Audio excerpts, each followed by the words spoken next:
Rita recién, mi nombre es Federico Burski, junto con ella cofundamos SoftPower en el 2018 y el día de hoy tenemos el agrado de darles la bienvenida a este espacio descontracturado, una charla con Mariano Beldic en el marco particularmente del modelo de ACNUR, cuarto modelo de política internacional que estamos organizando en SoftPower, que bueno, al simular a este organismo de Naciones Unidas, a esta agencia, la realidad es que por la trayectoria de Mariano, los temas que investiga, que bueno, él ya luego nos contará un poquito más en profundidad, la verdad que nos parece una instancia súper enriquecedora, no solo personalmente, sino además, como mencioné, en el marco particular del desarrollo del modelo. Así que la verdad es que, Mariano, te agradezco en nombre de todo el equipo de SoftPower por sumarte a nuestra propuesta, por compartir tu tiempo. Bueno, ahora nos compartirás en un rato tus investigaciones, tus conocimientos, tu mirada sobre la problemática y cuestión de los refugiados. Así que, bueno, Rita, ¿algunas palabras? No, mucho más que decir no.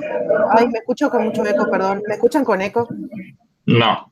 Ok, bueno. Nada más que agradecer a Mariano y particularmente, bueno, empezar por un poquito de su trayectoria, si quiere contarle a los chicos su paso y cómo llegamos a refugiados, eso sería ideal, su área de profesionalización y demás, porque siempre es una duda de quien estudia relaciones internacionales o ciencias políticas, de cómo va a perfilar su vida profesional y bueno, siempre tratamos de hacer como ese pequeño paso por la carrera de cada uno de nuestros invitados porque nos parece que es importante para que tengan algunos referentes. Bueno, gracias a los dos, Rita, Federico, por la propuesta, la posibilidad de interactuar con los chicos y las chicas. Encantado de hacerlo y como les había planteado antes, lejos está esto de pretender ser un monólogo de mi parte y algo, digamos, ultra academicista. Al contrario, prefiero que sea lo más conversado posible y sobre todo para conocer también a ustedes qué piensan y qué dudas tienen y demás. Lo que yo les puedo contar de mí es que yo soy periodista y soy politólogo, soy licenciado en Ciencias Políticas por la Universidad de Buenos Aires. Antes estudié la Tecnicatura de Periodismo en TEA, en la Escuela de Agencia, Taller Escuela Agencia de Periodismo, que es donde doy clases también hoy. Y pasé por otras carreras, pero bueno, finalmente me decanté por las ciencias políticas, pero soy más periodista que politólogo, para ponerlo en algunos términos. O sea, en realidad yo ejerzo sobre el periodismo y me respaldo, digamos, en gran parte de lo que fueron mis estudios en su momento de ciencias políticas y obviamente la actualización permanente que le queda a uno siempre el vicio de seguir leyendo y estar en contacto con algunos otros colegas que por ahí siguieron más la línea investigativa, ¿no? Primero, por empezar, desde mi punto de vista, cualquier persona que estudia ciencias políticas tiene que tener en claro, primero, para hacia dónde tiene interés de rumbear, porque es lo primero que tiene que definir en este caso, ¿no?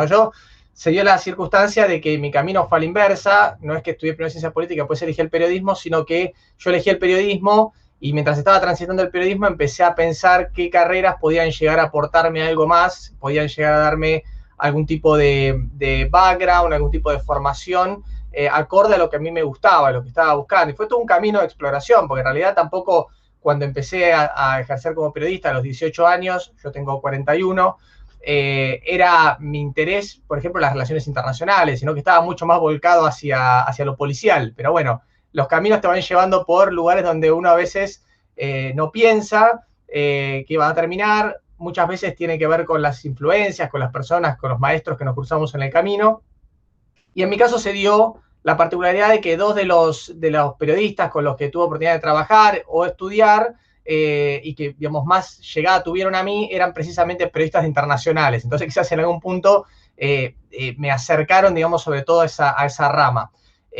Un lado Pepe Avigliani, que fue profesor mío en TEA, él era jefe de internacionales en TELAM, y el otro, Oscar Raúl Cardoso, periodista muy conocido del diario Clarín en su momento, panoramista del diario Clarín, con quien tuve oportunidad de trabajar muchos años, desde la Rock and Pop hasta Radio del Plata.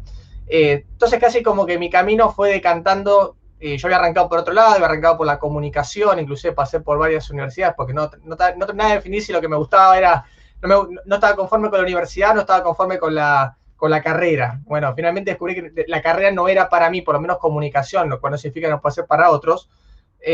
Y las cosas me fueron llevando hacia ciencias políticas y empecé a caminar por ciencias políticas mientras ya ejercía como periodista. Y no sé, digamos, si acá hay chicos que estudian ciencias políticas, si estudian en la UBA o donde estudian. La particularidad de la UBA, por ejemplo, es que no tiene la carrera definida de relaciones internacionales, sino que uno, hacia el final de la carrera, un poco se construye la orientación a partir de las materias y los talleres optativos que elige. Y bueno, mis talleres y mis materias optativas obviamente fueron todas hacia el lado de organismos internacionales, seguridad, un poco de historia sobre Europa Central, Europa del Este, la formación, el islamismo, o sea, todo lo que tenía que ver, digamos, más que nada con esa pata internacionalista, que era lo que a mí más me interesaba desarrollar.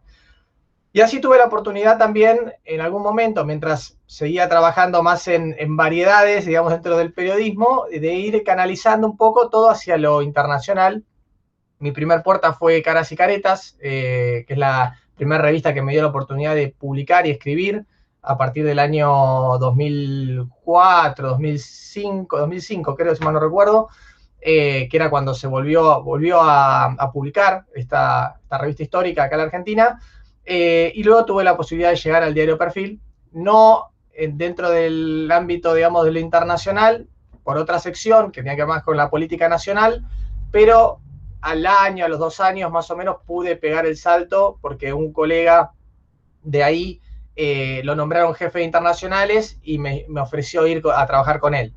Y mucho en el periodismo, por si alguno decide ir por ese camino, tiene que ver con estas cuestiones, ¿no? Tiene que ver con las cuestiones de ir abriéndose puertas a través de, digamos, los relacionamientos, los conocidos, y de alguna manera ir descubriendo también lo que le gusta a cada uno.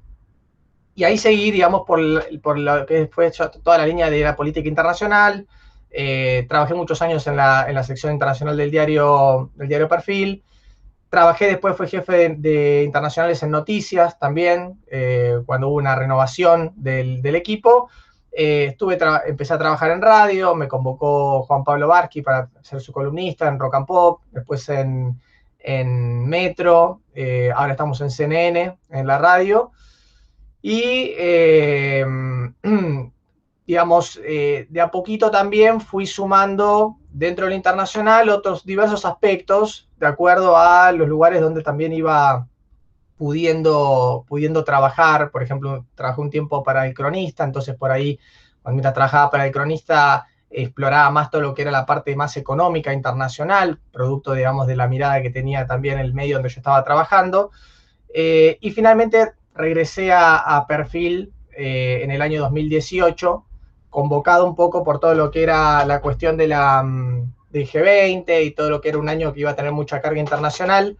Me convocan desde la sección de política nacional para hacerme cargo como subeditor de la sección de todo lo que era más el capítulo internacionalista de ese momento, que era el gobierno de Cambiemos, ¿no? O sea, y todo lo que significaban ese año de reuniones internacionales, asambleas. Bueno, había arrancado ya en diciembre del 2017 con lo que había sido la reunión de la OMC acá en la Argentina, y a partir de ahí, bueno, hasta fin de 2018 iba a ser recorrido. Y bueno, luego seguí ahí, donde estoy trabajando actualmente. Y más allá que, como todo periodista, obviamente, muchas veces estamos abiertos a cubrir diversas situaciones, diversas cosas que no tienen que ver estrictamente con lo que nos gusta o estrictamente con lo que seguimos. Sí hay una pata, digamos, en la cual nos especializamos, y en mi caso fue y siguió siendo la política exterior y la política internacional de Argentina. Y ligado a eso, por un interés y por esto la larga introducción, remonta hacia Caras y Caretas, yo me fui, digamos, también un poco interiorizando respecto a la situación de las migraciones. A mí en particular, el tema, mi enfoque, digamos, dentro de lo que es las relaciones internacionales, siempre trata de ser lo menos académico posible, sobre todo porque le hablo a muchas personas, entiendo cuando escribo, cuando le hablo a muchas personas que por ahí no tienen un interés pleno en esto o específico en esto, y no por eso pienso que tienen que dejar de entenderlo o de interesarse. Hay una costumbre quizás en Argentina de ser muy ombliguistas muchas veces, de mirarnos muchos a nosotros mismos y no mirarnos en un contexto.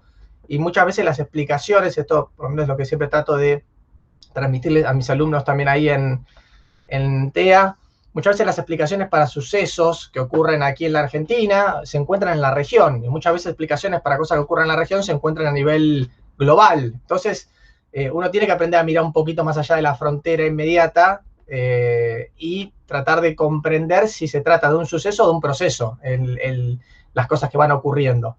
Y en mi caso, digamos, ligado a esa cuestión de tratar de ser lo más didáctico posible, también trato de en la medida de lo posible, y ahí entra quizás más mi formación periodística que académica, tratar de bajar las cosas digamos, al llano, lo más sencillo posible y lo más personal posible. Y en esto es donde se abren un montón de historias particulares. O sea, a mí me gusta mucho contar historias. Es algo que traté de desarrollar a lo largo de mi carrera.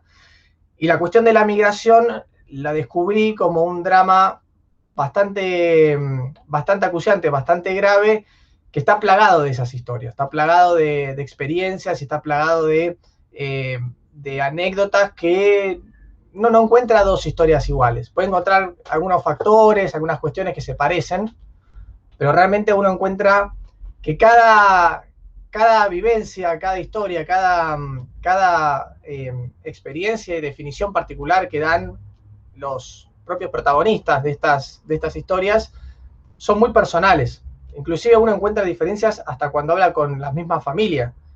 Por lo general, las migraciones ahora, sobre todo las de desplazados, no las que son tanto voluntarias, sino compulsivas, por lo general se realiza en núcleo, ¿no? Ya no se da mucho la situación de solamente uno de los miembros de la familia, que el hombre que intenta atravesar las fronteras y luego abrir la puerta al resto de su familia para que se una a él, sencillamente porque ya no todos los países reconocen como debieran lo que es un derecho internacional, que es la reunificación familiar. O sea, supuestamente cuando un migrante llega a un lugar y se instala de manera regular y demás, tiene el derecho a apelar a la reunificación familiar. Y hay muchos países que hacen caso omiso de esto. Entonces, muchas veces, producto de esas circunstancias, producto también de cuestiones personales, y producto también de que a veces la familia que se queda en el lugar no se queda segura en ese lugar, y eso explica en gran medida que esto no se trata solo de una migración económica, como quieren hacer ver muchos países, sobre todo obviamente los más resistentes, ¿no?, a las corrientes migratorias. Producto de todas estas circunstancias es que cada vez más ese traslado se realiza en grupo. A veces todo el grupo junto, a veces el grupo por separado, a veces el grupo llega separado al lugar. Pero lo importante es que se realiza en grupo. Y se dio la situación que conversando, por ejemplo, con refugiados aquí en Argentina, después si quieren entramos mucho más en el detalle, digamos, de lo que significa ser refugiado y demás, pero preguntarles respecto a qué pensaban sobre su condición, sobre cómo se definían a sí mismos, cómo explicarían qué significa ser un refugiado, y encontrar que en la misma pareja, por ejemplo, había respuestas distintas y había vivencias diferentes, había maneras de vivirlo ellos, esa situación, de una manera similar, pero a su vez personalmente distinta. Y eso creo que en gran parte se traslada a todo el grueso de los migrantes, sean migrantes que se ven desplazados de sus lugares originales, o sean aquellos que lo hacen por manera voluntaria, no necesariamente desplazados o expulsados, sino por una manera, digamos, de un intento de desarrollo personal. Por eso no soy muy amigo tampoco de aquellas notas que suelen aparecer en algunos medios respecto a la pasada horrible acá en Argentina, se fue a vivir a Miami y es millonario. O sea, no es tan fácil la cosa, no es tan sencilla, es mucho más difícil y de hecho se la pasa bastante mal muchas veces cuando se llega al lugar durante mucho tiempo. Y de esto conozco historias personales, historias de gente muy cercana, inclusive. No es tan sencilla la integración, que es otro capítulo importantísimo cuando uno habla de estas cosas. Pero bueno, producto de toda esta situación que fui abriendo la puerta hacia la cuestión de la migración, fue que sobre todo a partir de la segunda, digamos, mediados de la década pasada, el 2014, 2015, cuando hubo un punto bastante importante de lo que fue la migración siria. Me empecé a interiorizar cada vez más por esa situación, esas corrientes, y si se quiere el puntapié inicial de este libro de refugiados, que en realidad es casi como una evolución natural de mis intereses y de la carrera y mis investigaciones, yo lo cuento en el prólogo, fue una nota que publiqué en la tapa de Cara Cigareta, llamó La Nación de los Refugiados. En su momento había un cálculo que había hecho, que era el siguiente, que si uno tomaba toda la población global de refugiados y solicitantes de asilo y desplazados, y intentaba crear como una suerte de nación ficticia, esa nación hubiera ocupado el lugar número 24 en el ranking, digamos, de las naciones más pobladas de la Tierra. Estamos hablando del año 2015, si mal no recuerdo. Bueno, el otro día hice el mismo ejercicio, que no lo hice en el libro. Después me dije, lo tendría que haber hecho en el libro, también me olvidé. Pero no lo hice en el libro, lo hice después del libro. Dije, a ver, una vez que iba a ir a una charla parecida a esta, dije, voy a hacer el nuevo ejercicio a ver a dónde estamos. Porque yo lo que había notado, siguiendo el libro, y sobre todo siguiendo los informes de ACNUR, de las tendencias globales que sale todos los años en el Día del Refugiado, era que la película mostraba que esta era una crisis que seguía creciendo, que no lejos estaba de apagarse, digamos. Si uno mira cómo es el desarrollo de la curva, uno va a encontrar que hasta el año 2010, 2011 más o menos, es una curva relativamente estable, de unos 40, 44 millones aproximadamente de desplazados, y sin embargo desde ese año acá, la curva se duplica, literalmente se duplica. O sea, el último número fue de 82.4 millones. Y uno veía una película, cuando uno mira la película, ¿no? Por eso hablábamos antes de procesos y no de sucesos, uno ve que evidentemente algo pasó en el mundo para que esa curva no deje de crecer. Y dije, bueno, voy a hacer el ejercicio de ver dónde estamos ahora con la nación de los refugiados. Y resultó que estamos peor que antes, obviamente, el número no dejó de crecer.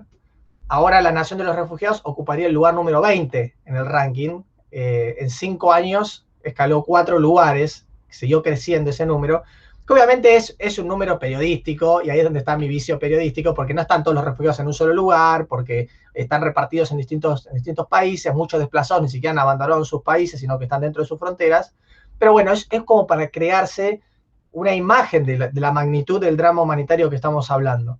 Estaría justo debajo de Alemania, sería la nación número 20 debajo de Alemania.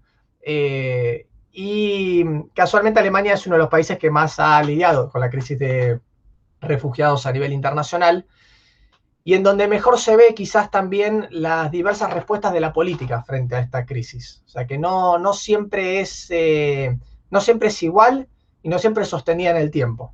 A los gobiernos que eligen tener políticas mucho más integradoras y se quiere de fronteras mucho más amigables, suele costarles políticamente eso. Y no es raro que suceda, como sucedió por ejemplo en Dinamarca, que esas políticas cambien, aunque sea el mismo gobierno, el mismo color político, y cambien, y se vuelvan mucho más duras por momentos. Pero bueno, la segunda mitad de la década pasada, y sobre todo a partir del 2017, 2018, nos trajo esa realidad a las puertas de Argentina, con todo lo que fue el éxodo venezolano.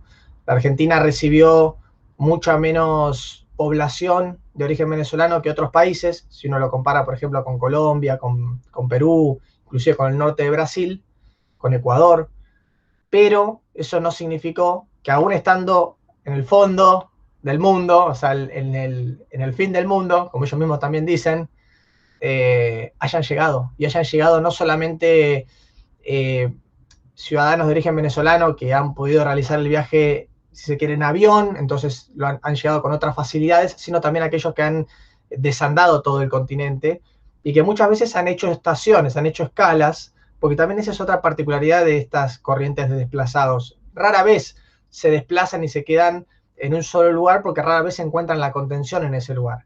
Por definición suelen hacerlo, suelen desplazarse y tratar de buscar esa oportunidad en los lugares fronterizos. Por eso si uno mira, por ejemplo, mismo el informe de tendencias del último año, va a encontrar que los lugares, los países que tienen mayor cantidad de recepción de solicitudes de asilo y de refugiados, tienen que ver con aquellos lugares que son fronterizos con las situaciones de crisis. En el caso de Perú, el caso de Turquía, el caso,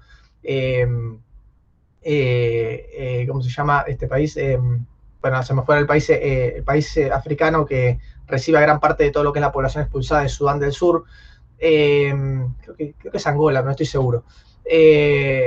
Y algunas veces parte de esa población, digamos, de desplazados, no encuentra la solución o no encuentra un sustento allí, en ese lugar, y termina intentando en distintos lugares. Y muchas veces, bueno, esa es la historia de quienes llegaron a la Argentina durante sobre todo 2018, 2019, y llegaron muchas veces por las fronteras norte, atravesando desde Chile, atravesando desde Bolivia en algunos casos, y algunos ni siquiera se quedaron en Argentina, algunos siguieron hasta Uruguay, pero muchos, digamos, llegaron de esa manera, con un camino mucho más largo. De hecho, no sé si ustedes recuerdan que el año pasado, apenas arrancó toda la cuestión de la pandemia y los cierres de fronteras y que, digamos, o sea, todo se puso más paranoico que de costumbre, hubo un micro de extranjeros que había quedado, digamos, en el medio de toda esa cierre de fronteras, había quedado haciendo el recorrido desde el norte hasta acá, hasta la ciudad de Buenos Aires, y lo pararon en un operativo policial ahí en la Panamericana antes de entrar acá a la ciudad de Buenos Aires, y hubo todo un despliegue, las cámaras y, bueno, todo el circo que habitualmente ocurre. Y resultó que era un micro de solicitantes de asilo, en gran parte eran muchos, o sea, primero se los identificó, como suele pasar muchas veces en los medios donde hay bastante negligencia a la hora de tratar estas cuestiones, con un grupo de extranjeros irregulares que habían entrado al país y que venían sin controles y que se salteaban las cuarentenas y demás.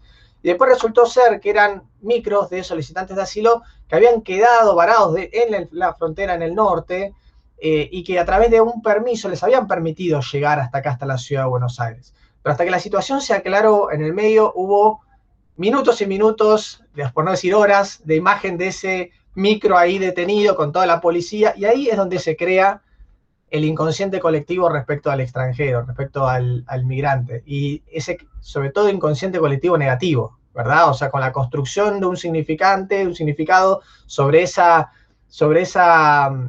persona que muchas veces termina siendo no solamente peyorativo, sino falso también.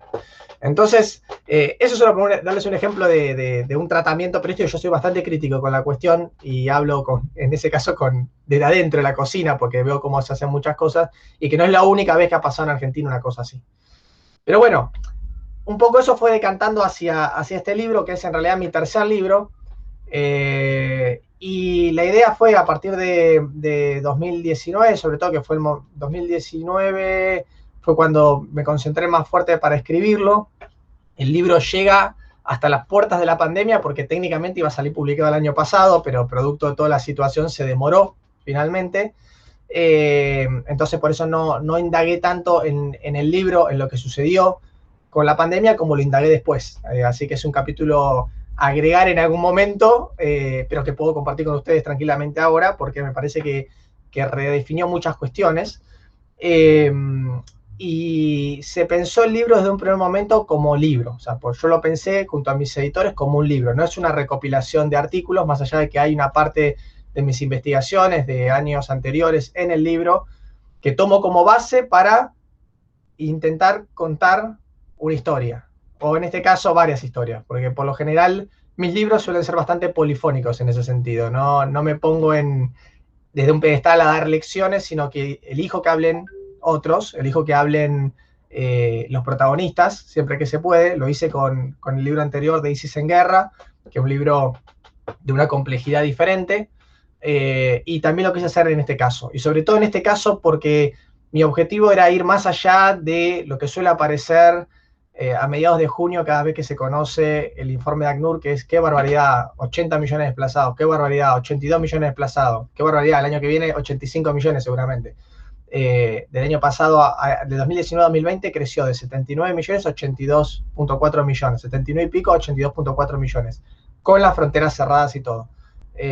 Con lo cual, trataba de bajar eso nuevamente a historias. O sea, bueno, los números son terribles, pero ¿qué hay detrás de los números? Porque eso es lo que yo también descubrí investigando esto, hablando con migrantes, o sea, hablando con desplazados, hablando con solicitantes. O sea, descubrí cómo ellos también se ven a sí mismos y cómo ellos nos ven a nosotros, con nosotros como colectivo periodista y nosotros como colectivo argentino. Y de alguna manera es lo que me propuse reflejar. Por eso el libro fue pensado como libro, fue pensado con, digamos, un principio, un recorrido, una caminata y un final. Y un final que muchas veces trata de alguna manera, abrir otras puertas, casi como si fuera una metáfora también, obviamente, de todo lo que viven las personas que se animan a hacer estos trayectos. Pero bueno, no quiero... esta es una introducción un poco larga, nada más. Pero simplemente me gustaría abrir a que ustedes también, obviamente, me pregunten lo que quieran. Bueno, la verdad que estoy sin palabras. Esa es como, porque bueno, iba pensando a medida que ibas hablando, y bueno, de esto le puedo preguntar, esto le puedo acotar, esto sé como varias cosas, pero principalmente creo que en este punto es riquísima tu trayectoria, es un montón, la verdad que cómo fuiste construyendo tu profesión y especialmente de cómo llegaste a tocar estos temas que de una manera crítica, también teniendo como dos enfoques o los enfoques de tus carreras de grado. Pero bueno, volviendo particularmente al tema, si tenés como la forma, porque hasta acá fuiste súper claro, de decir a los chicos, bueno, refugiados es esto, migrantes es esto, desplazados, no voluntarios es esto, bueno, sería como ideal, cosa de que después también les sirva de cual machete para el modelo. Sí. Bueno, a ver, el tema de las etiquetas es todo un tema porque muchas veces se utilizan con cargas subjetivas, o sea, muchas veces no son inocentes las palabras. De hecho, esto es un debate que se planteó muy interesantemente desde algunos medios que han sabido, para mí, interpretar esa realidad de una manera muy precisa y ha forzado a que los gobiernos también se den ese debate interno. Digo, no es gratuito llamar a un desplazado migrante económico, como sucedió, por ejemplo, en el pico de la crisis de la primera mitad de la década pasada con los sirios, sobre todo, digo los sirios, porque los sirios eran la población principalmente expulsada en ese momento de toda una región que estaba ya de por sí convulsionada, pero por ejemplo también hubo muchos afganos, hubo iraquíes, digo, un montón de población que se vio expulsada, sobre todo por el conflicto de la guerra en Siria, y que terminó, digamos, intentando llegar en ese caso a través de las rutas de tierra, que son más escasas, o a través de África, o a través de Turquía, a cruzar el Mediterráneo y llegar a algún lugar, digamos, a un puerto seguro de Europa para intentar muchas veces solicitar asilo en esos lugares. En ese momento el gobierno, si mal no recuerdo, creo que era de David Cameron, y la que era la ministra del Interior era Theresa May, que después terminó siendo premier, habían elegido llamar migrantes económicos a muchos de estos desplazados, y de hecho se había planteado un debate que lo plantearon algunos medios, como por ejemplo Al Jazeera, medios que tenían un contacto más inmediato, si se quiere, con esa realidad que expulsaba a estas personas, de no denominarlo crisis de migrantes, sino crisis de refugiados, porque eso interpelaba a los gobiernos a darle una respuesta diferente. O sea, un país, un Estado tiene el derecho a tener la política migratoria que quiera, eso es totalmente soberano. Digo, un Estado puede tener una política migratoria más abierta, una política migratoria más cerrada. Ahora, cuando uno plantea la cuestión en términos de solicitantes de asilo, lo que está haciendo es planteando una cuestión de corte humanitario. El estatus de refugiados se lo otorga a cada país con su decisión, pero tiene un reconocimiento internacional, tiene su propia agencia, ustedes ya saben, que es ACNUR, y si uno tiene que buscar el origen de la definición de refugiado, la tiene que rastrear en lo que fue en su momento el estatuto y el protocolo posterior de los años 50 y 60 y pico. Y hay una definición bastante precisa para esos tiempos que no siempre se ajusta a lo que es la realidad actual, y eso obligó a que se vayan dando redefiniciones también, o debates respecto a qué es un refugiado o qué es un solicitante de asilo. Y si partimos de la definición primaria, uno tendría que remitirse a ese concepto de los años 50, del año 51, en el cual se habló de refugiado como cualquier persona que se siente perseguida por diversas razones, siente que su vida está en peligro en el estado de donde vive o en el lugar donde vive, y por razones de diversa índole, ese estado no le puede proveer esa seguridad a su vida, o esa persona siente que ese estado no puede hacerlo, o en el peor de los casos, ese estado es el predador, que también ha ocurrido en otras situaciones. Y se puede sentir perseguido, según lo que dice esa definición, por razones que tenían que ver muchas veces con lo que era también el mundo de ese entonces, que tenía que ver con persecuciones políticas, religiosas, de tipo, digamos, étnicas. ¿Qué sucedió? En los años 80, 90 se dio todo un debate a nivel internacional respecto a si esa realidad que describía en su momento aquel documento primero de, digamos, los refugiados, todavía seguía siendo válida. ¿Por qué? Porque en el medio se han dado un montón de otras circunstancias que también habían empujado a muchas personas a buscar algún intento de sobrevivir lejos de su lugar de origen, dentro de sus fronteras o fuera de sus fronteras. Y así fue, por ejemplo, que se llegó al debate en Cartagena de Indias, donde se agregaron otras cuestiones que tienen que ver, por ejemplo, con la seguridad, la conmoción interna, la violencia extendida, factores que también pueden incidir para que una persona o un grupo de personas entienda que su vida está en peligro en ese lugar. Y en ese momento se miraba mucho a lo que pasaba, por ejemplo, en Centroamérica, con todo lo que eran las guerras en Centroamérica, la violencia en Centroamérica, pero poco a poco también se empezó a trasladar esta definición, por lo que cuentan los propios funcionarios, tanto de gobiernos como de organismos, a la cuestión de la violencia a través del crimen organizado, por ejemplo, las famosas maras en Honduras, en El Salvador. Si uno ve, por ejemplo, habla con refugiados de esa zona o con solicitantes de asilo de esa zona, se va a encontrar con que muchas veces las razones, ya no es tan fácil delimitar entre razones económicas, razones sociales, razones políticas. Está todo como, digamos, mezclado. Digo, si por ahí no se pueden desarrollar económicamente y terminan poniendo en jaque, digamos, su supervivencia a nivel social, eso tiene que ver con el negocio que maneja el crimen organizado y que los afecta directamente, o que los aprietan, o que los extorsionan, o que o que inclusive van en busca de sus hijos, que muchas veces sucede. Entonces, ya no es tan fácil el tema de las categorías como para poder definir la situación de esta persona es un migrante económico porque simplemente no se puede desarrollar en su país, entonces viene a desarrollarse acá en el nuestro, o esta persona se ve expulsada de su país por un montón de factores que inciden en que tome esa decisión de partir. Y fíjense ustedes que sucedió, por ejemplo, también salvando las distancias, con Venezuela.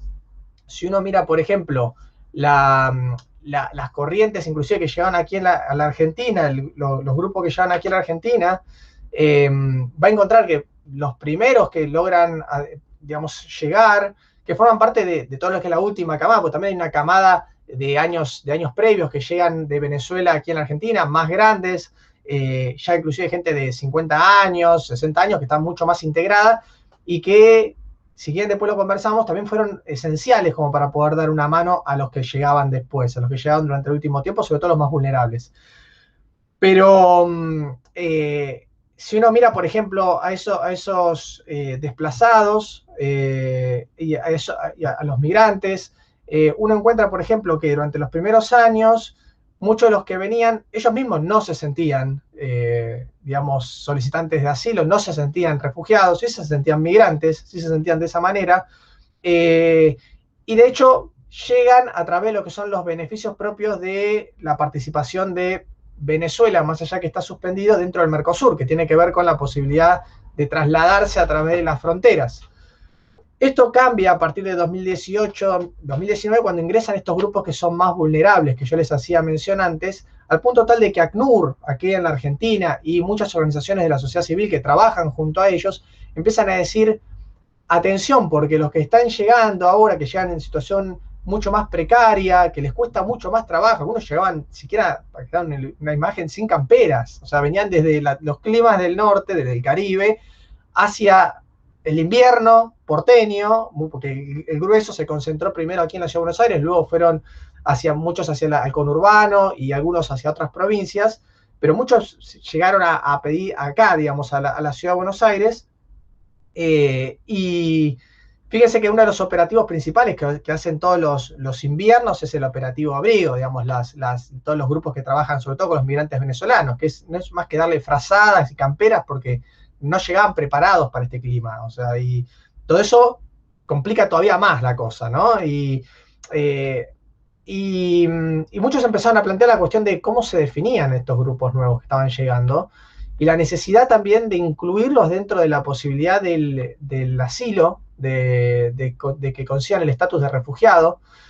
Y de hecho las solicitudes de asilo, aquí se realizan ante la CONARE, crecieron exponencialmente durante esos años por parte de los grupos venezolanos. Entre 2018, por ejemplo, en 2018 se octuplicó la cantidad de solicitantes de asilo, pasó de ser 135 el año anterior, en 2019. En 2018 habían sido 135, en 2019 llegaron a... No, perdón, estoy diciendo de memoria. En 2017 fueron 135, en 2018 fueron 800 y pico, en 2019 fueron más de 2000, y el año pasado fueron unos 1200. Entonces digo, y fíjense, digamos, también, digo, la situación de estas familias que llegaban, y también como, por ejemplo, ACNUR lo que hizo fue empezar a empujar una redefinición en base a estos conceptos de Cartagena de Indias. O sea, ya no solo hablar de persecuciones políticas y étnicas y religiosas, sino también hablar de situaciones de conmoción, de violencia extendida, que terminan resultando en expulsiones, en desplazamientos forzados, y que también esas personas que llegan producto de esas circunstancias tienen que ser contempladas por cada estado, luego cada estado tiene la potestad de decidir si le otorga o no le otorga el refugio, como solicitantes válidos. Porque en algunos casos se da, por ejemplo, con la población senegalesa, que es la más numerosa que solicita asilo aquí en Argentina, que no se lo otorgan. Directamente, salvo casos excepcionales, se los considera como manifiestamente infundados y no se lo otorgan. Pero, por ejemplo, sí sucedió con los venezolanos, que en 2019 se convirtieron en la población a la que más se le otorgó asilo aquí en la Argentina, más refugio se le otorgó. Y fue un año en el que particularmente en Argentina, donde se otorga más o menos un 25%, 20%, 25% de las solicitudes analizadas, no presentadas, analizadas por la CONARE cada año, en el año 2019 se otorgaron arriba del 40%. Y el grueso de eso eran venezolanos. Entonces también eso habla de una decisión política detrás, ¿no? Así como el año pasado, producto de todo lo que ocurría en Bolivia, los bolivianos fueron la primera población a la que se le otorgó mayor cantidad de asilo en Argentina. El migrante, si se quiere, y el solicitante de asilo es una persona que está todavía en trámite y que no le otorgaron el refugio, no le otorgaron el estatus de refugio. El refugiado es una persona que tiene ese estatus, que lo que garantiza es un estatus de protección internacional y obviamente tiene determinados derechos, como el derecho, por ejemplo, a la no expulsión, a la salvaguarda, digamos, dentro del país. Y el migrante es, si se quiere, dentro de esta historia, el que lo hace más en soledad, sin ningún tipo de por lo menos, patrocinio o ayuda a nivel de organismos o a nivel del Estado mismo. No es raro, a veces, que una persona ingrese como migrante originalmente, pero luego solicite asilo aquí un tiempo después, aquí en la Argentina. Eso pasó, por ejemplo, con algunos venezolanos. No sé si esto explica un poco, digamos, las diferencias entre las categorías, pero sí lo que me interesa destacar es que las palabras, el uso de las palabras no es inocente muchas veces por los gobiernos, y lo que ocurre muchas veces con los medios es que no hay una información o una formación completa sobre estas cuestiones y terminan usando mal las palabras, ¿no? Y esto me ha pasado a mí también, que me han retado en algún momento, por eso aprendí a corregir algunas cosas, como no llamar ilegal a los inmigrantes irregulares, por la connotación negativa que eso tiene, y además porque conlleva, digamos, también a un error que muchas veces es utilizado políticamente, que la cuestión de la ilegalidad y la irregularidad no es lo mismo, no es el mismo tipo de infracción, no es lo mismo el tipo de carga punitiva que deberían tener uno y otro, muchas veces porque la situación de irregularidad no conlleva algún tipo de delito penal, sino delito administrativo, y no implica que ese inmigrante no tenga la voluntad de regularizarse, sino que muchas veces no encuentra los caminos para hacerlo. Entonces, también el abordaje del Estado frente a estas cuestiones tiene que ser distinto y no siempre lo es. Bueno, súper rico, súper amplio y abarcador, la verdad, Mariano. Voy a abrir el espacio para los restantes participantes, si tienen alguna pregunta por ahí. Mariano fue haciendo un recorrido por un montón de cuestiones, incluso regiones y continentes del mundo. Así que quien quiera hacer una pregunta, ponga a levantar la mano y le damos la palabra, por supuesto. Rocío, adelante, por favor. Hola Mariano, ¿cómo estás? ¿Qué tal, Rocío?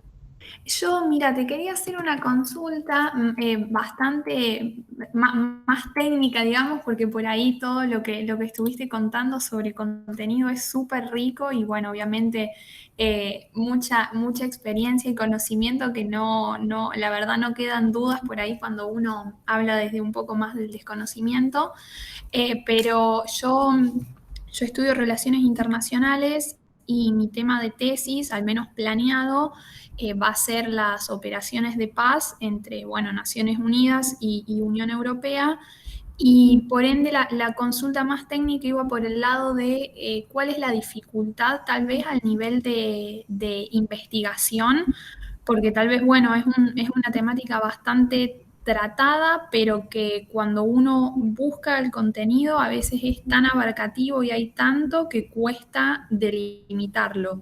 Sí. Quería saber, digamos, la dificultad de eso y si fue complicado para vos.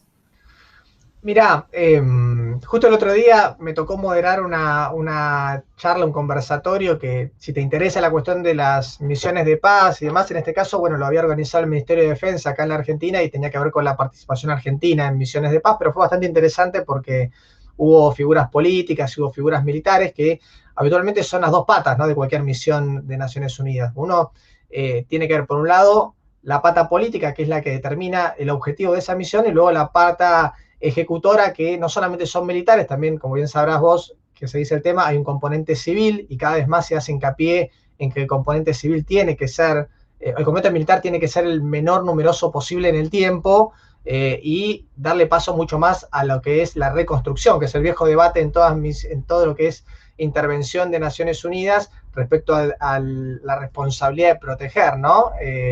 O cómo concebimos la participación multilateral en un conflicto en el que básicamente para intervenir se está violando de hecho soberanía.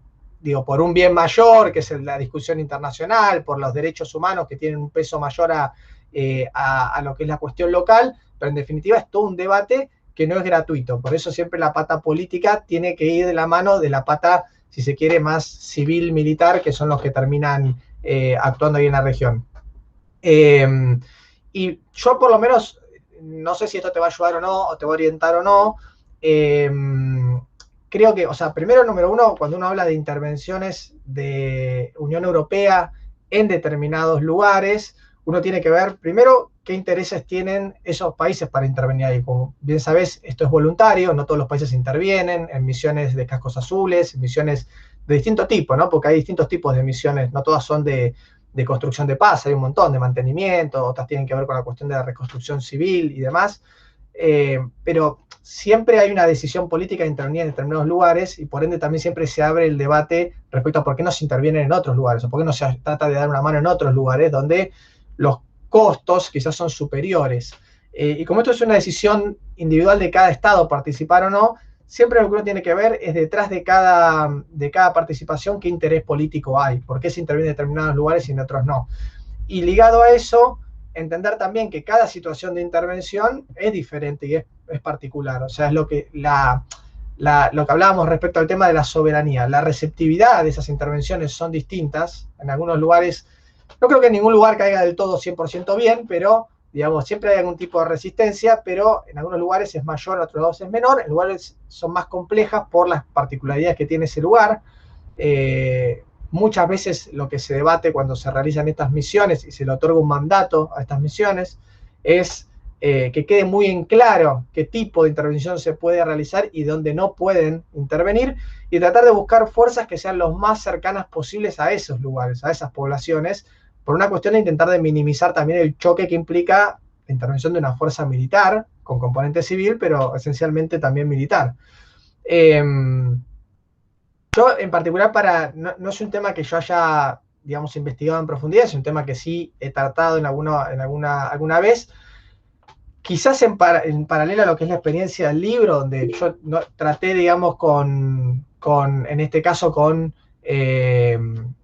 funcionarios de ACNUR, sobre todo, más que nada, o de otros organismos que están vinculados a la Organización Internacional de las Migraciones.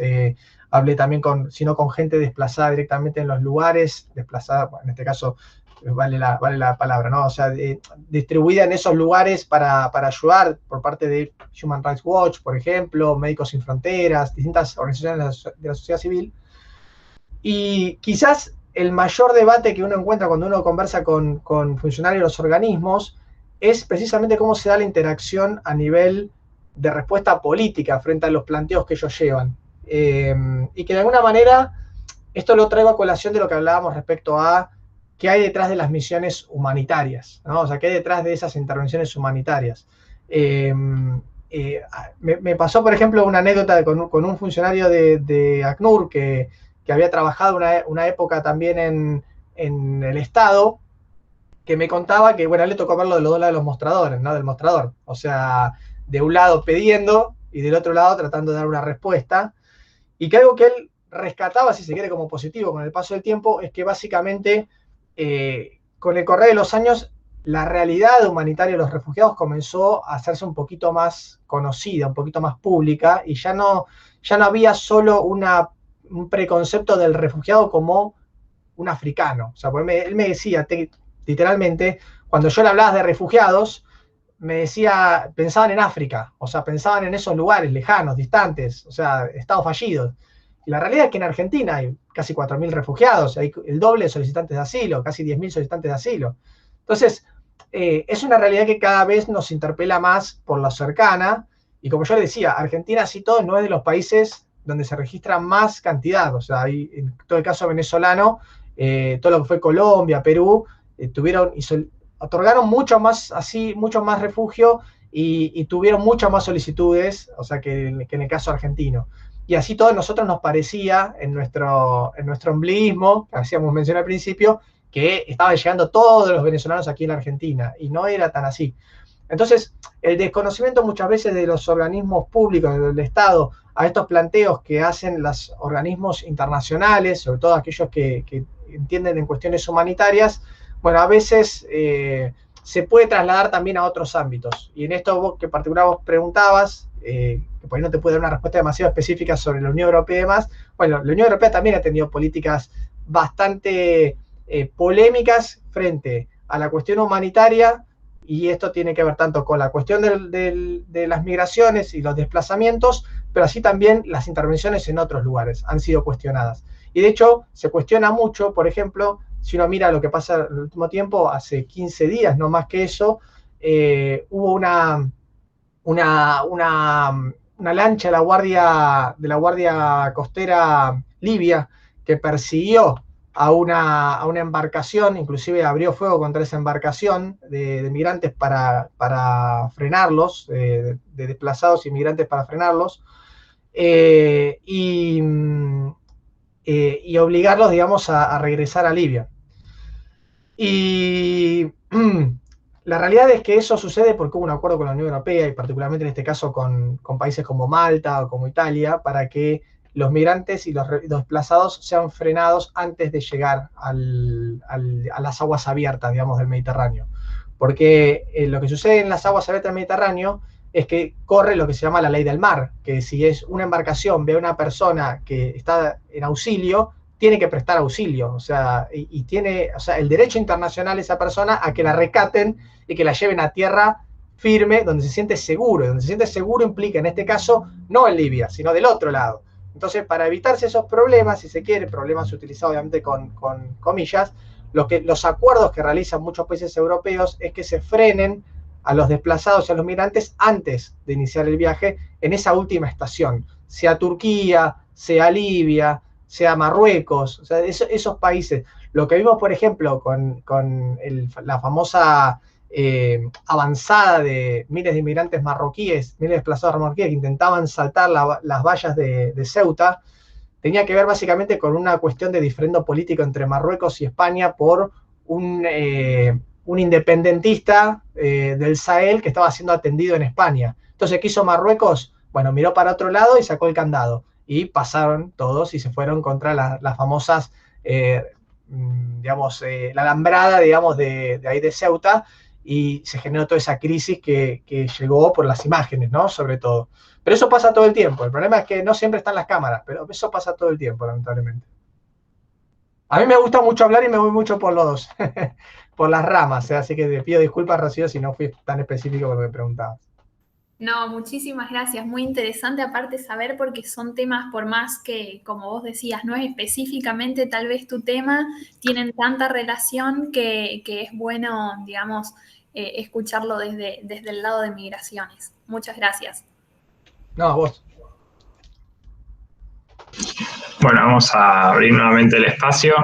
¿Alguna pregunta anda por ahí en el tintero, como solemos decir nosotros? Nati, sí, adelante. Hola, buenos días. Perdón, Bien. yo me conecté a último momento, no me podía conectar antes, así que nada, bueno, buenos días Mariano y gracias por todo el tiempo que estoy presentando tu tema. Mi pregunta más que, o sea, no era una pregunta, sino más que nada una consulta y comentario, porque yo justo acabo de finalizar de redactar mi tesis y justamente trato migraciones infantiles, menores no acompañados, lo cual es una categoría quizás muy reciente en cuanto a contenido académico y en cuanto a la disciplina académica de migraciones. Sí. Y quería comentar una dificultad que tuve que quizás también les sirve a Rocío, porque yo lo abordé como migración infantil y no, o sea, como migrantes infantiles, migrantes no acompañados y no refugiados. Y de hecho fue una de las dificultades que más encontré en cuanto a la búsqueda de información y en cuanto al tratamiento de los antecedentes teóricos e históricos, porque quizás, obviamente, como vos decías, Mariano, lo abordan con una intencionalidad, porque al ser infantiles, al ser menores, por ejemplo, siempre hacían hincapié en que eran niños o niñas, y yo lo que quería mostrar era como una idea más general de menores no acompañados, más allá de la edad. Entonces, nada, estuve abordando el tema de la noción occidental también de la edad, como para hacer esa diferencia. Y marcar también mi intención de investigación, que era a menores migrantes no acompañados.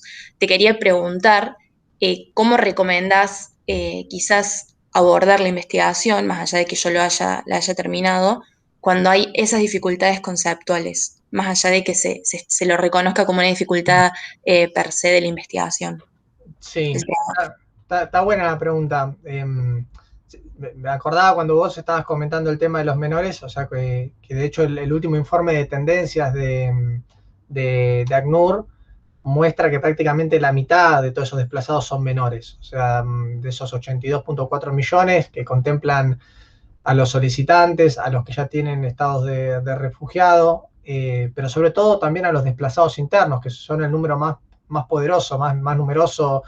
Prácticamente la mitad, digamos, de esos desplazados forzados son internos. Esto quiere decir que se fueron, digamos, de su lugar, digamos, de residencia, expulsados por diversas circunstancias, pero no atravesaron la frontera, o sea, simplemente se reubicaron. Esto se dio mucho, por ejemplo, si hablamos de la región en Colombia, ¿no? Con todo lo que fue el conflicto durante 50 años de las guerrillas, los paramilitares, y que ahora también se mantiene bastante vivo, bastante intenso a través de las BACRIM, las bandas criminales.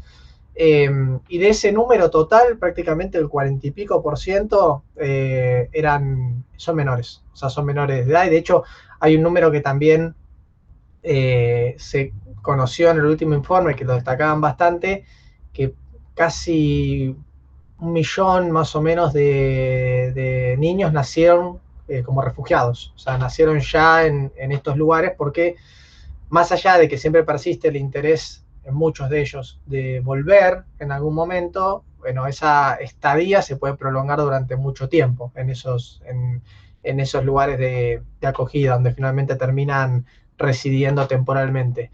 El tema de los conceptos sí es un tema bastante difícil. Yo te diría ir más, siempre, no sé el recorrido que hiciste vos, pero por el lado de la bibliografía de los organismos internacionales. Hay mucho funcionario de organismo internacional que se ocupa, digamos, de atender esas cuestiones, sobre todo con conocimiento de causa, porque trabajan, digamos, esos temas, y donde por ahí es donde yo descubrí que se ve un poco más claro. A veces los textos son un poco más técnicos, pues son más jurídicos. Yo en lo personal, yo no soy abogado, soy politólogo, pero bueno, tuve asesoramiento, digamos, de gente de organismos cuando necesitaba entender alguna cuestión que no, por ahí se me escapaba. Y me parece que son los textos que suelen ser un poquito más rigurosos en esa cuestión que vos referís de los conceptos, porque después lo que tiene que ver, digamos, con las posiciones de los gobiernos, muchas veces son ambiguas, como decíamos, y son ambiguas adrede, porque también implica dar respuestas diferentes según estas categorías, y después, y yo no me confiaría demasiado en los periodistas, no confiaría demasiado en las cosas que escriben los periodistas, así que este lo está grabando, Rita, te lo peres esto, pero esto yo lo digo todos lados, no tengo problema, porque realmente hay una carencia de formación en ese sentido en nuestro oficio, y que muchas veces se producen errores de bola de nieve, ¿no? Que siguen creciendo y se repiten y son cada vez peores. Digo, por ejemplo, van a escuchar mucho, yo antes lo mencioné al pasar, pero me parece que ya que estamos hablando del tema de los conceptos, vale la pena detenerse un segundo, la cuestión de la ilegalidad. Digo, van a escuchar mucho asociado al inmigrante a lo ilegal todo el tiempo. Y eso conlleva respuestas distintas también. Hace un par de semanas, por ejemplo, en Chile, se dio una situación que a mí me resultó bastante chocante, que era que en Chile ha tenido una política bastante dispar con respecto al tema de los desplazados venezolanos. Por momentos ha sido un poco más abierto, por momentos ha sido un poco más cerrado. Lo mismo le pasó en Perú. Por momentos era un poco más abierto, por momentos le empezaba a pedir otros requisitos, ¿no? Y eso terminaba provocando que muchos se fueran o que se mantengan ahí en una situación irregular. Y una persona en situación irregular implica una situación de una persona indefensa, que no puede acceder a un montón de cuestiones de derechos básicos de cualquier ciudadano que viva ahí. Entonces termina creando como una especie de ciudadanía de segunda virtual, ¿no? En esos lugares. ¿Qué pasó en Chile? Bueno, Chile está hace un tiempo para acá, digamos, expulsando a venezolanos en grupo. Y se dio una situación en la cual había una foto que los mostraba a todos en hilera por subir a un micro, todos vestidos con uniformes naranja, digamos, al estilo Guantánamo, ¿no? Bastante chocante la imagen en sí por toda la carga de significado que tiene. Y el ministro, creo que del Interior en ese momento, que diciendo, bueno, acá estamos deportando a venezolanos que delinquen. Y que delinquen en crímenes de narcotráfico, de crímenes comunes y situaciones inmigrantes que entraron de manera ilegal. Como si fuera todo parte de lo mismo. Digo, en el mismo micro subimos, en el mismo colectivo subimos al tipo que saca un arma y roba, que saca un arma y mata, que trafica, con el tipo que entró a ese país porque distintas razones lo llevaron a hacerlo de manera irregular. Que por supuesto tiene que respetar la ley migratoria y entrar en ese lugar de una manera correcta, solicitar el asilo y demás. Pero no es la misma la carga punitiva sobre la persona que mata que la persona que le falta completar un papel. No puede ser la misma. Entonces, cuando desde la política se generan esos cambios de conceptos, lo que se genera también es un cambio de respuesta distinto, que es quizás lo que uno descubre cuando se encuentra con esto de cómo concebir a los menores no acompañados, simplemente como migrantes y como refugiados. En el caso, por ejemplo, de Estados Unidos, creo que había sido en marzo de este año, se había registrado la mayor cantidad de menores no acompañados. Muchos de ellos terminaron siendo solicitantes de asilo, intentando llegar, o sea, cruzando, digamos, la frontera esa de México con los Estados Unidos. Y de hecho, un video que se conoció en ese momento, que era de dos nenes ecuatorianos, creo, si mal no recuerdo, que los hacían cruzar por arriba de una de las partes del muro que quedó construido, no todo, pero una parte quedó. Y me acuerdo que se veían las imágenes con una cámara bastante fea, pero bueno, se veía esa imagen. Y un poquito después se conoció esa estadística, que era como que explicaba esa imagen, ¿no? En algún punto. Pero bueno, también según cómo se conciba eso, que es algo que también cada vez se ve más, la cuestión de, por eso hacía hincapié al principio de esto del casi el 40%, un poquito más, son menores de los desplazados, porque cada vez es una realidad que se ve más. Y muchas veces responde, por lo menos a los casos que yo pude registrar en el libro, a menores que quedan separados de sus familias en el trayecto. O sea, hay veces que los menores se pierden, hay veces que producto de distintas situaciones se separan, o deportan a los padres y no a los menores, o deportan a los menores pero no a los padres, entonces quedan separados y intentan completar de nuevo ese trayecto por su cuenta. Entonces, digamos, se dan estas estadísticas, ¿no? O sea, pero bueno, sí, el tema de los conceptos es un tema que yo lo trato en el libro un poco, lo pongo un poco en discusión. Me parece que es clave. Y me parece que es clave desde el punto de vista de la política, o sea, por lo que implica, pero también es clave desde el punto de vista digamos, en lo que respecta al periodismo, en lo que significa informar correctamente a la sociedad. Pues la sociedad también es como un bicho tipo esponja, ¿no? Que absorbe y después expulsa, y cuando absorbe los contenidos mal, expulsa mal. Y ahí es el efecto bola de nieve. Muy interesante, perdón, Nati, sí. No, le quería agradecer porque la verdad que pusiste en cortas palabras toda la dificultad que tuve durante mi investigación. Pero la verdad que es interesante escuchar que a otra persona del mismo ámbito se encontró con las mismas dificultades y lo abordó desde esa forma porque, bueno, nada, yo también toqué las razones quizás por las cuales llegaban como no acompañados y ya eran categorizados bajo esta condición de migrante en las fronteras. Pero nada, bueno, tendré que leer tu libro y bueno, muchas gracias por tu respuesta, Mariano. Gracias a vos. Bueno, voy a retomar dos cuestiones que hubo en este último intercambio para la última pregunta, Mariano, y ya luego, por supuesto, te liberamos que tu agenda continúa. Voy a tomar libro e investigación. Te voy a hacer una pregunta sobre tu libro y la cuestión es, ¿a qué conclusiones llegaste tras toda tu investigación en el libro? O sea, ¿cuál es el panorama o quizás, no sé si había alguna idea tuya previa sobre la temática que se transformó o al momento de realizar la investigación en sí, o si bueno, ¿cuál fue tu experiencia, digamos, al momento de desarrollar toda la investigación y hacia dónde terminaste llegando sobre el final y las conclusiones. Mira, para mí todo esto es un proceso de aprendizaje, ¿no? Un poco lo que intenté reflejar en el libro es eso. De hecho, yo marco mis errores también durante todo este camino. Creo que en ese sentido me parece que se trata de una realidad que, como les decía al principio, nos interpela directamente, pero muchas veces no la vemos de manera, por lo menos tan palpable, y está mucho más cerca de lo que nosotros creemos. Y que también, digo, me concentro en lo positivo que implica el aprender y el corregir, en el último de los casos, esas cuestiones, esos prejuicios que vos hacés mención y que los tiene todo el mundo. O sea, yo también, cuando arranqué a atravesar este camino, me encontré con un montón de cosas que yo preconcebía y que por ahí no eran tan así, o que eran diferentes por completo. Y mucho lo aprendí de la mano, digamos, de los propios protagonistas, de los propios migrantes y desplazados y solicitantes, de las charlas innumerables que tuve con gente de organismos, acá de Argentina, de otros lugares.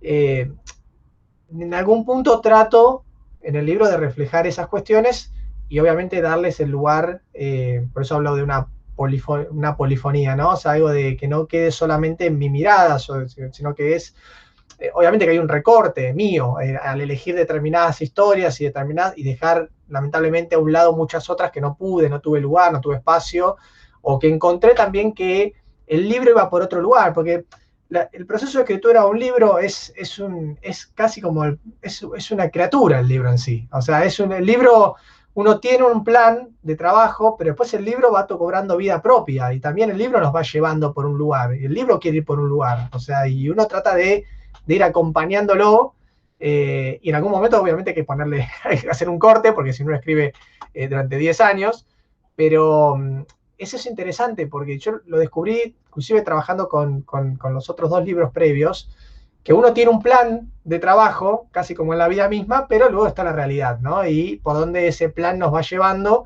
y lo que vamos, digamos, acomodando en base también hacia dónde va el libro.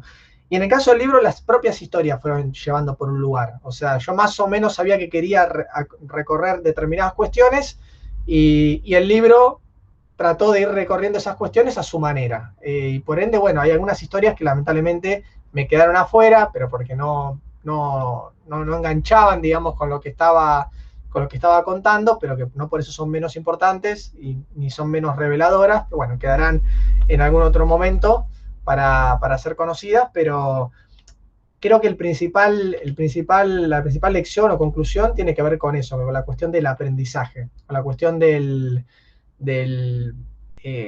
esta es una realidad que forma parte, digamos, de uno de los mayores dramas humanitarios a nivel internacional, que lejos está de apaciguarse lamentablemente, y que nos interpela a todos desde algún lugar a dar una respuesta, quizás con diferentes tipos de responsabilidad. Los gobiernos deberán pensar en dar respuestas que estén a la altura del drama humanitario. Nosotros como sociedad, quizás a dejar de lado, a abrir nuestras cabezas y pensar sobre todo en la cuestión que es una de las, digamos, de los tópicos que abordo y que en realidad casi como que cruza todo el libro, que es la integración.